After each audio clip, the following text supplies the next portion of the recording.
যিনি বুক পেতে দিয়েছিলেন ন্যায়ের জন্য, যার রক্তে রাজপথ রঞ্চিত হলো, তিনি উসমান হাদি। তার এই আত্মত্যাগ আমাদের সামনে এক কঠিন প্রশ্ন ছুড়ে দিয়েছেন। দর্শক, এবার বিস্তারিত জেনে নেওয়া যাক মোহাম্মদ তৌকিরউদ্দিন আনিসের আজকের এই প্রতিবেদন থেকে।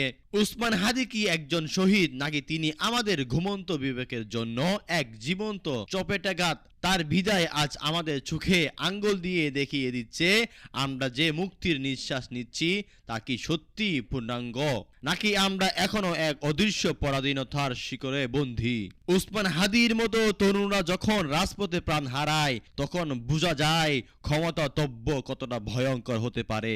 আমরা যখন ভেবেছিলাম আমরা স্বাধীন, ঠিক তখনই উসমান হাদির রক্ত আমাদের মনে করিয়ে দিল ন্যায়ের দাবি আদায়ের পথ এখনো কতটা কণ্টকাকীর্ণ। বাক স্বাধীনতা আর মৌলিক অধিকারের জন্য আজও কেন একজন টকবগে তরুণকে প্রাণ দিতে হবে, এই প্রশ্ন আজ কোটি মানুষের মনে। উসমান হাদি আমাদের বুঝিয়ে দিলেন পরাধীনতা শুধু বিদেশি শক্তির শাসনে থাকে না, পরাধীনতা থাকে অবিচারে, পরাধীনতা থাকে ভয়ে মুখ বুজে থাকার। তার শাহাদাত আমাদের বুঝিয়ে দিয়েছে যতক্ষণ পর্যন্ত সাধারণ মানুষের জীবনের নিরাপত্তা নিশ্চিত না হয় ততক্ষণ পর্যন্ত আমাদের এই স্বাধীনতা অসম্পূর্ণ। একটি শোকাতুর পরিবার, এক বুক হাহাকার আর এক রাত স্বপ্নভঙ্গ। উসমান হাদি চলে গেছেন, কিন্তু রেখে গেছেন এক জ্বলন্ত প্রেরণা। তিনি প্রমাণ করেছেন সত্যের পথে চলতে গেলে মৃত্যুর পরোয়া হাতে নিয়েই চলতে হয়। কিন্তু প্রশ্ন হলো, আর কত উসমান হাদির রক্ত ঝরলে আমরা সত্যিকারের মুক্তির স্বাদ পাব?